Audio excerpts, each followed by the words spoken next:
Learning history Jayanta চ্যানেলের পক্ষ থেকে স্বাগত জানাই। আজ আমার আলোচ্য বিষয় হচ্ছে কল্যাণ ইউনিভার্সিটিতে যারা পড়ছো, যারা 5th সেমিস্টারে পড়ছো, তাদের কোর্স কোড যাদের 11 যে পেপারটা রয়েছে তোমাদের, তাদের এবং হিস্ট্রি অনার্সে যারা পড়ছো তাদের 2024 সালে সাজেশন আপলোড করার জন্য তোমাদের আজ ভিডিওটা করা। তো আজকের মূল বিষয়বস্তু বুঝতেই পারলে, কল্যাণ ইউনিভার্সিটিতে কোর্স পেপার 11 এর সাজেশন। তোমাদের দুটো ভাবে সাজেশনটা আমি করেছি। একটা হচ্ছে মার্কস 10, যে প্রশ্নগুলো ইম্পর্টেন্ট সেগুলো দিয়েছি, খুব কমই দিয়েছি, আর মার্কস 5। ঠিক আছে, এই দুটো ধাঁচের প্রশ্ন এখানে করা হয়েছে।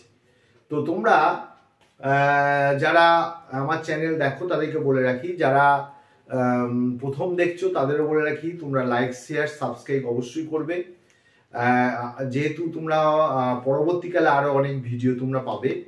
আর তোমাদের ইউনিভার্সিটি আমি দীর্ঘদিন থেকে আমি মোটামুটি 2-3 বছর ধরেই আমার চ্যানেল শুরুর পর থেকে আমি তোমাদের সাজেশন করার চেষ্টা করি। আর তোমাদের ইউনিভার্সিটিতে কিন্তু প্রশ্নগুলো একটু খুঁটিয়ে খুঁটিয়ে দেয়, এই জন্য প্রশ্নগুলো ভালো করে পড়বে, ওর ভেতর থেকেও কিন্তু অনেক প্রশ্ন দেখবে তোমরা পাবে। আর একটা বিষয় তোমাদের বলে রাখি, জানিয়ে রাখার জন্য, তোমাদের অনলাইন অফলাইনে আমি পড়াই। যদি পরবর্তী কোনো পরবর্তী সেমিস্টারে বা তোমার ভাই বোনেরা যদি কেউ পড়তে চায় তোমরা বলতে পারো, অথবা আমি তোমাদের নোটও সাজেস্ট করি, শর্ট কোশ্চেন, বড় কোশ্চেন, সাজেশন ভিত্তিক নোট অ্যান্সার সহ সাজেস্ট করা হয়, এবং বাই পোস্টে এবং পিডিএফে নেওয়ার ব্যবস্থা রয়েছে। যদি কেউ নিতে চাও, অবশ্যই তোমরা 8250899539 এই নম্বরে তোমরা যোগাযোগ করবে। এটা আমাদের চ্যানেলের নম্বর, এবং অবশ্যই আমার সঙ্গে তোমরা কথা বলতে পারবে। ঠিক আছে, তো যাই হোক, এছাড়া তোমাদের কোনো যদি নিজস্ব প্রশ্ন থাকে অবশ্যই তোমরা কমেন্ট বক্সে কমেন্ট করবে। আজকের ভিডিও যদি ভালো লাগে অবশ্যই লাইক করবে। যাই হোক, আর বেশি কিছু বলবো না।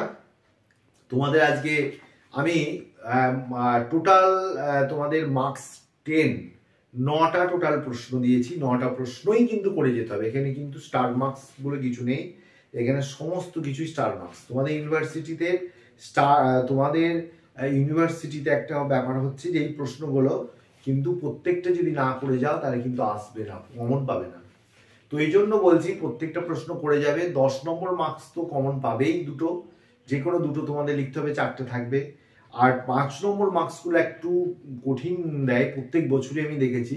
অনেক সময় দু একটা প্রশ্ন তোমার দেখি যে সাজেশনের সঙ্গে মিলছে না, এরকম দেখি। তো তার কারণ হচ্ছে তোমাদের প্রত্যেক বছরই প্রশ্নগুলো একটু এইভাবে ঘুরিয়ে করার চেষ্টা করে, সেহেতু প্রত্যেকটা 5 নম্বর প্রশ্ন ভালো করে পড়বে, এবং তার মধ্যে কিন্তু অনেক প্রশ্ন তার মধ্যে আসতে পারে। ঠিক আছে, মানে তার যে ভেতরের যে পয়েন্টগুলো আছে সেখান থেকে তুলে দিতে পারে, এটা বলতে চাইছি। ঠিক আছে, যাই হোক, তোমরা দেখো। চলো, মার্কস 10 এর প্রশ্ন প্রথম যেটা দিয়েছি, ঔপনিবেশিক শাসনকালের প্রথম অধ্যায়ে ভারতীয় কৃষকদের অবস্থা বর্ণনা করো। 2, ইঙ্গো মহীশূর যুদ্ধের সম্পর্কে একটি প্রবন্ধ লেখো। অথবা এই প্রশ্নটা দেখো, এই প্রশ্নটাই দেখো, তোমাদের বলছিলাম না যে ওর ভেতর থেকে প্রশ্ন আসে। দেখো, ইঙ্গো মহীশূর যুদ্ধ 3টে আছে, আমরা পড়েছি। প্রথম ইঙ্গো মহীশূর যুদ্ধ, দ্বিতীয় ইঙ্গো মহীশূর যুদ্ধ, তৃতীয় ইঙ্গো মহীশূর যুদ্ধ। এই 3টে ইঙ্গো, আর চতুর্থ ইঙ্গো মহীশূর যুদ্ধ, 4টে আছে, 3টে বলছি, সরি 4টে। ইঙ্গো মারাঠা যুদ্ধ 3টে আছে, আর ইঙ্গো মহীশূর যুদ্ধ হচ্ছে 4টে আছে। ঠিক আছে, এই 4টের মধ্যে যাকে একটা তুলে দিচ্ছে অর দিয়ে, প্রশ্নটা দেখো যে তৃতীয় ইঙ্গো মহীশূর যুদ্ধের কারণ ও গুরুত্ব আলোচনা করো। অর্থাৎ একটা পয়েন্ট তুলে দিচ্ছে তোমাদের। প্রথম ইঙ্গো মহীশূর যুদ্ধ লিখতে হলো না, দ্বিতীয় লিখতে হলো না, চতুর্থ লিখতে হলো না, তোমাদের তৃতীয়টা লিখতে হচ্ছে, তৃতীয় ইঙ্গো মহীশূর যুদ্ধের কারণ গুরুত্ব লেখো। বুঝতে পারছো, একটা পয়েন্ট তুলে দিল। তোমাদের ইউনিভার্সিটিতে কিন্তু এই জায়গাটা তোমাদের ফলো করে, যেটা বর্ধমান বা কলকাতা এগুলো করে না। ওরা সরাসরি ইঙ্গো মহীশূর যুদ্ধের সম্পর্কে আলোচনা করে এই প্রশ্নটা দেয়, কিন্তু তোমাদের ভেতর থেকে দেয়। ওই জন্য হয়তো অনেকে ভাবো যে আমার প্রশ্নগুলো মিলছে না বা আসছে না।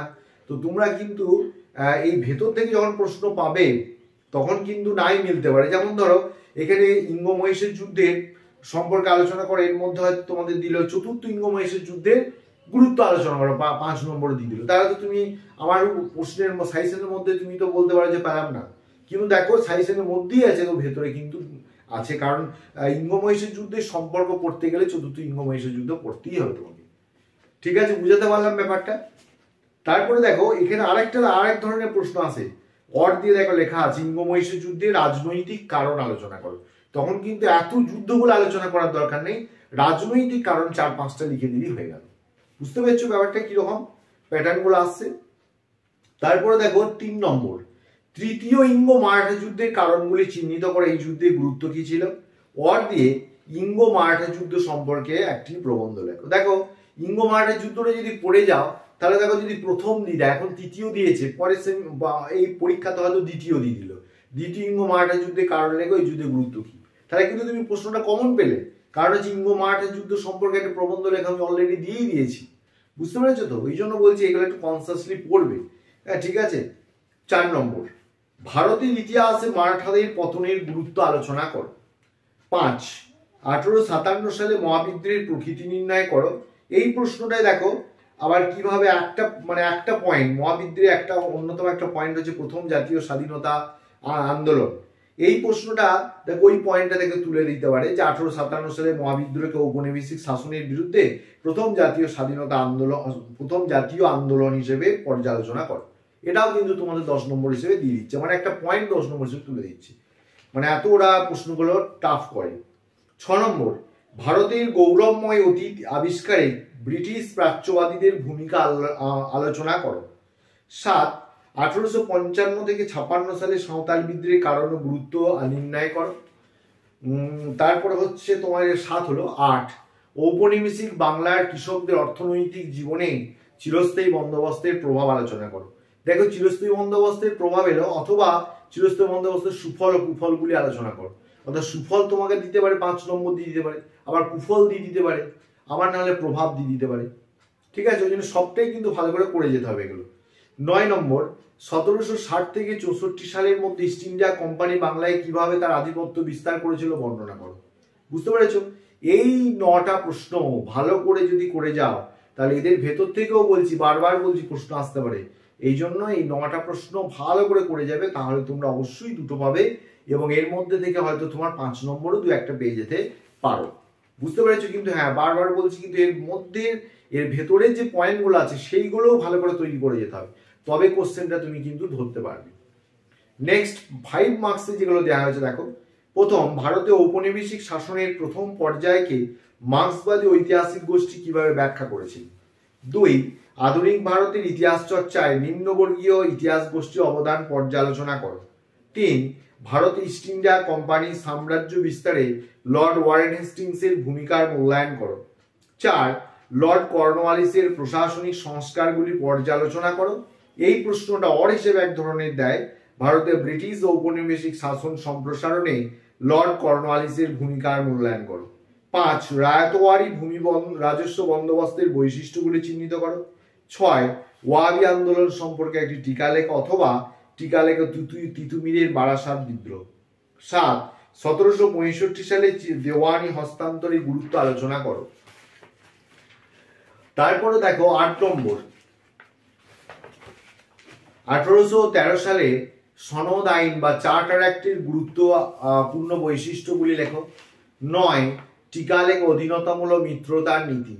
10, টিকা লেখো সত্যবিলোপ নীতি। 11, মানে সত্যবিলোপ নীতি ওভারঅল করে যাবে, যে যাই প্রশ্ন দেখ তুমি লিখতে পারবে।